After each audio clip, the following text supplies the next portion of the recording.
ವೀಕ್ಷಕರೆಲ್ಲರಿಗೂ ಸಾಪ್ತಾಹಿಕ ಭವಿಷ್ಯವಾಣಿ ವಿಶೇಷ ಕಾರ್ಯಕ್ರಮಕ್ಕೆ ಸ್ವಾಗತ. ಸ್ನೇಹಿತರೆ, ಫೆಬ್ರವರಿ ತಿಂಗಳ ಈ ವಾರದಲ್ಲಿ ಲಕ್ಷ್ಮೀ ನಾರಾಯಣ ರಾಜಯೋಗ ಪ್ರಭಾವಶಾಲಿಯಾಗಿರಲಿದೆ. ಈ ವಾರ ಕುಂಭ ರಾಶಿಯಲ್ಲಿ ಬುಧ ಮತ್ತು ಶುಕ್ರ ಗ್ರಹಗಳ ಸಂಯೋಗವು ನಿರ್ಮಾಣಗೊಳ್ಳುವುದು. ಇದರಿಂದಾಗಿ ಲಕ್ಷ್ಮೀ ನಾರಾಯಣ ರಾಜಯೋಗದ ಸೃಷ್ಟಿಯಾಗಲಿದೆ. ಜ್ಯೋತಿಷ್ಯ ಶಾಸ್ತ್ರದಲ್ಲಿ ಲಕ್ಷ್ಮೀ ನಾರಾಯಣ ಯೋಗವನ್ನು ಬಹಳ ಶಕ್ತಿಶಾಲಿ ಮತ್ತು ಪ್ರಭಾವಶಾಲಿಯಾದ ಯೋಗ ಎಂದು ಕರೆಯಲಾಗುತ್ತದೆ. ಇದು ವ್ಯಕ್ತಿಗೆ ಜ್ಞಾನದೊಂದಿಗೆ ಅಪಾರ ಧನ ಲಾಭವನ್ನು ನೀಡಲಿದೆ. ಹಾಗಾಗಿ ಈ ವಾರ ಗ್ರಹಗಳ ಶುಭ ಸಂಯೋಗದಿಂದಾಗಿ ಮತ್ತು ಲಕ್ಷ್ಮೀ ನಾರಾಯಣ ರಾಜಯೋಗದಿಂದಾಗಿ 5 ರಾಶಿಗೆ ಸೇರಿದ ಜನರಿಗೆ ಧನ ಲಾಭದೊಂದಿಗೆ ಪ್ರಗತಿ ಗಳಿಸಲು ಉತ್ತಮ ಮಾರ್ಗಗಳು ಗೋಚರಿಸುವುದು. ಫೆಬ್ರವರಿ 23 ರಿಂದ ಮಾರ್ಚ್ 1 ರವರೆಗಿನ ಕನ್ಯಾ ರಾಶಿಯವರ ಭವಿಷ್ಯವನ್ನು ತಿಳಿದುಕೊಳ್ಳೋಣ. ಈ ವಾರ ಕನ್ಯಾ ರಾಶಿಯವರ ಫಲಾಫಲಗಳೇನು, ಗ್ರಹಗತಿಗಳು ಹೇಗಿರಲಿವೆ, ಕೌಟುಂಬಿಕ ಸಾಮಾಜಿಕ ಜೀವನ ಹಾಗೂ ವ್ಯಾಪಾರ ವಹಿವಾಟು ಹೇಗೆ ನಡೆಯಲಿದೆ, ಅಲ್ಲದೆ ಯಾವೆಲ್ಲ ಸಮಸ್ಯೆಗಳು ನಿಮ್ಮನ್ನು ಈ ಸಾಪ್ತಾಹಿಕದಲ್ಲಿ ಕಾಡಲಿವೆ, ಅವುಗಳಿಗೆ ಪರಿಹಾರಗಳೇನು ಎಂಬುದನ್ನು ತಿಳಿಯಲು ಈ ವಿಡಿಯೋವನ್ನು ಸಂಪೂರ್ಣವಾಗಿ ವೀಕ್ಷಿಸಿ. ನೀವಿನ್ನೂ ನಮ್ಮ ಚಾನೆಲ್ ಸಬ್ಸ್ಕ್ರೈಬ್ ಮಾಡದೇ ಇದ್ದರೆ ಕೂಡಲೇ ನಮ್ಮ ಚಾನೆಲ್ ಸಬ್ಸ್ಕ್ರೈಬ್ ಮಾಡಿ. ಹೆಚ್ಚಿನ ವಿಡಿಯೋ ಅಪ್ಡೇಟ್ಗಾಗಿ ಪಕ್ಕದ ಬೆಲ್ ಐಕಾನ್ ಬಟನ್ ಕ್ಲಿಕ್ ಮಾಡಿ. ವಂಶ ಪಾರಂಪರ್ಯ ಜ್ಯೋತಿಷ್ಯರು ನಂಬರ್ 1 ವಶೀಕರಣ ಸ್ಪೆಷಲಿಸ್ಟ್. ವಿದ್ಯೆ, ಉದ್ಯೋಗ, ಮದುವೆ, ಹಣಕಾಸಿನ ಸಮಸ್ಯೆ, ವ್ಯಾಪಾರ, ಆರೋಗ್ಯ ಸಮಸ್ಯೆಗಳಿಗೆ ಫೋನಿನ ಮೂಲಕ ಪರಿಹಾರ.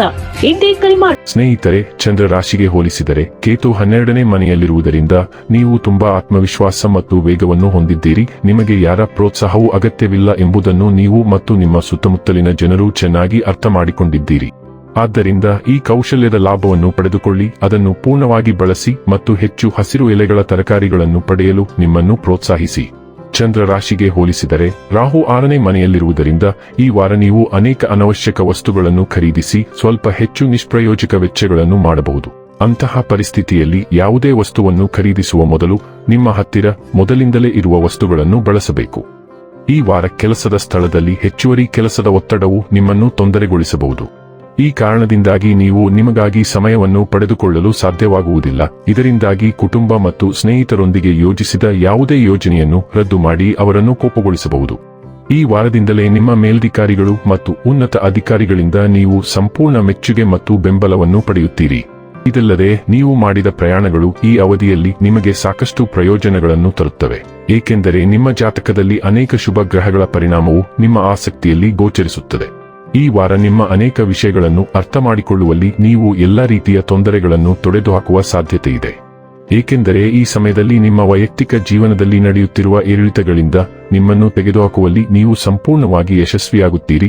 ಇದು ನಿಮ್ಮ ಮನಸ್ಸನ್ನು ಅಧ್ಯಯನಗಳ ಮೇಲೆ ಹೆಚ್ಚು ಕೇಂದ್ರೀಕರಿಸುವಂತೆ ಮಾಡುತ್ತದೆ. ಫೆಬ್ರವರಿ ಕೊನೆಯ ವಾರದಲ್ಲಿ ನಿಮ್ಮ ಅಧಿಪತಿ ಬುಧನ ಸಂಕ್ರಮಣವು ಹಿಮ್ಮುಖ ಚಲನೆಯಲ್ಲಿ ಸಾಗಲಿದೆ. ಮಂಗಳ ಗ್ರಹವು 6ನೇ ಮನೆಯ ಮೂಲಕ ಚಲಿಸುತ್ತಿದೆ ಮತ್ತು ಇದು ನಿಮ್ಮ ಕೆಲಸಕ್ಕೆ 50-50 ಸಂಚಾರವಾಗಿದೆ. ಆದ್ದರಿಂದ ನಿಮಗೆ ಅವಕಾಶಗಳು ಸಿಗುತ್ತವೆ, ಆದರೆ ಹೋರಾಟಗಳು ಸಹ ಇರುತ್ತವೆ. ದೈನಂದಿನ ಜೀವನವು ತುಂಬಾ ಕಷ್ಟಕರವಾಗುತ್ತದೆ, ಏಕೆಂದರೆ ಕೆಲಸದ ಹೊರೆ ಹೆಚ್ಚಾಗುತ್ತದೆ. ಆದ್ದರಿಂದ ನೀವು ಕಟ್ಟುನಿಟ್ಟಿನ ದಿನಚರಿಯನ್ನು ಇಟ್ಟುಕೊಳ್ಳಬೇಕು. ಕೆಲಸದಲ್ಲಿ ಸ್ಪರ್ಧಾತ್ಮಕ ವಾತಾವರಣವಿರುತ್ತದೆ ಮತ್ತು ಸಹೋದ್ಯೋಗಿಗಳೊಂದಿಗೆ ಘರ್ಷಣೆಗಳು ಸಹ ಕಾಣಿಸಿಕೊಳ್ಳಬಹುದು. ನಿಮ್ಮ ದೈಹಿಕ ಸದೃಢತೆಯು ಮುಖ್ಯವಾಗಿರುತ್ತದೆ ಮತ್ತು ನೀವು ಹೊಸ ವ್ಯಾಯಾಮ ಯೋಜನೆ ಅಥವಾ ಆಹಾರ ಕ್ರಮವನ್ನು ಪ್ರಾರಂಭಿಸುತ್ತೀರಿ. ಕಾನೂನು ಅಥವಾ ಸೇವೆಗೆ ಸಂಬಂಧಿಸಿದ ವಿಷಯಗಳು ಖಂಡಿತವಾಗಿಯೂ ಮುಂದುವರಿಯುತ್ತವೆ. ಸೂರ್ಯ, ಶುಕ್ರ ಮತ್ತು ಬುಧ ಗ್ರಹಗಳು 7ನೇ ಮನೆಯ ಮೂಲಕ ಚಲಿಸುತ್ತಿರುವುದರಿಂದ ಸಂಬಂಧಗಳು ಬಹಳ ಮುಖ್ಯ. 3 ಗ್ರಹಗಳು ಕೆಲವು ರೀತಿಯ ಕಾಳಜಿಗಳನ್ನು ಸೂಚಿಸುತ್ತವೆ, ಆದ್ದರಿಂದ ನೀವು ನಿಮ್ಮ ವೈಯಕ್ತಿಕ ಮತ್ತು ವೃತ್ತಿಪರ ಸಂಬಂಧಗಳ ಬಗ್ಗೆ ಜಾಗರೂಕರಾಗಿರಬೇಕು. ಒಂಟಿ ಕನ್ಯಾ ರಾಶಿ ಸೂರ್ಯ, ಚಂದ್ರ ಮತ್ತು ಉದಯಿಸುತ್ತಿರುವ ಸ್ಥಳೀಯರಿಗೆ ಪಾಲುದಾರನ ಅಗತ್ಯವಿರುತ್ತದೆ, ಆದರೆ ಇದು ಒಂದನ್ನು ಪ್ರಾರಂಭಿಸಲು ಸಮಯವಲ್ಲ. ಸೂರ್ಯನು ಇಲ್ಲಿರಲು ಇಷ್ಟಪಡುವುದಿಲ್ಲ ಮತ್ತು ಬುಧ ದುರ್ಬಲಗೊಂಡಿದ್ದಾನೆ, ಆದ್ದರಿಂದ ವ್ಯವಹಾರ ಸಂಬಂಧವು ಸಹ ಕೆಲವು ಸಮಸ್ಯೆಗಳನ್ನು ಎದುರಿಸಬಹುದು. ವ್ಯಾಪಾರ ಸಭೆ, ನೆಟ್ವರ್ಕಿಂಗ್ ಮತ್ತು ವೈಯಕ್ತಿಕ ಕಾರ್ಯಗಳಂತಹ ಸಾಮಾಜಿಕ ಕೂಟಗಳಿಗೆ ಹಾಜರಾಗಲು ನಿಮಗೆ ಅವಕಾಶಗಳು ಸಿಗುತ್ತವೆ. ಈ ವಾರ ಬುಧ ಗ್ರಹವು ಹಿಮ್ಮುಖವಾಗಿ ಚಲಿಸುತ್ತದೆ ಮತ್ತು ಅದು 7ನೇ ಮನೆಯ ಮೂಲಕ ಚಲಿಸುತ್ತಿರುವುದರಿಂದ ಸಂವಹನ ಸಮಸ್ಯೆಗಳು, ತಾಂತ್ರಿಕ ತೊಂದರೆಗಳು ಮತ್ತು ಪ್ರಯಾಣದ ಅಡಚಣೆಗಳು ಉಂಟಾಗುತ್ತವೆ. 7ನೇ ಮನೆಯು ದೂರದ ಪ್ರಯಾಣವನ್ನು ಸೂಚಿಸುತ್ತದೆ, ಆದ್ದರಿಂದ ನೀವು ಅಂತಹ ಯೋಜನೆಗಳನ್ನು ಹೊಂದಿರುತ್ತೀರಿ, ಆದರೆ ಕೊನೆಯ ಕ್ಷಣದಲ್ಲಿ ರದ್ದುಗೊಳ್ಳುವ ಸಾಧ್ಯತೆಗಳಿವೆ. ನಿಮ್ಮ ಮಾಜಿ ಪ್ರೇಮಿ ಹಿಂತಿರುಗಬಹುದು, ಆದರೆ ಅವರು ದೀರ್ಘಕಾಲ ಇರುವುದಿಲ್ಲವಾದ್ದರಿಂದ ಅವರನ್ನು ಮರಳಿ ಪಡೆಯಲು ಇದು ಸಮಯವಲ್ಲ. ಬುಧ ಗ್ರಹವು ಹಿಮ್ಮುಖವಾಗಿ ಹೋದಾಗ ನಿಮಗೆ ನಕಲಿ ವ್ಯಾಪಾರ ಕೊಡುಗೆಗಳು ಸಿಗುತ್ತವೆ ಮತ್ತು ನೀವು ಅಂತಹ ಕೊಡುಗೆಗಳ ಬಗ್ಗೆ ಜಾಗರೂಕರಾಗಿರಬೇಕು.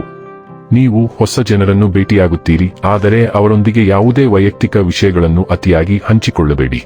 ಇನ್ನು ಕೊನೆಯದಾಗಿ ಮಾಡಿಕೊಳ್ಳಬೇಕಾದ ಉಪಾಯಗಳ ಕುರಿತು ನೋಡುವುದಾದರೆ ಪ್ರತಿದಿನ ಪ್ರಾಚೀನ ವಚನ ನಾರಾಯಣೀಯಂ ಪಠಿಸಿ. ವೀಕ್ಷಕರೇ, ಇದಾಗಿತ್ತು ಕನ್ಯಾ ರಾಶಿಯ ಜಾತಕದವರ ಫೆಬ್ರವರಿ 23ರಿಂದ ಮಾರ್ಚ್ 1ರವರೆಗಿನ ಫಲದ ಮಾಹಿತಿ ಇಷ್ಟವಾದರೆ ವಿಡಿಯೋವನ್ನು ಲೈಕ್ ಮತ್ತು ಶೇರ್ ಮಾಡಿ. ಹಾಗೆ ಚಾನೆಲ್ ಸಬ್ಸ್ಕ್ರೈಬ್ ಮಾಡುವುದರ ಜೊತೆಗೆ ನಿರಂತರ ವಿಡಿಯೋ ಅಪ್ಡೇಟ್ಸ್ಗಳಿಗಾಗಿ ಪಕ್ಕದ ಬೆಲ್ ಐಕಾನ್ ಕ್ಲಿಕ್ ಮಾಡಿ.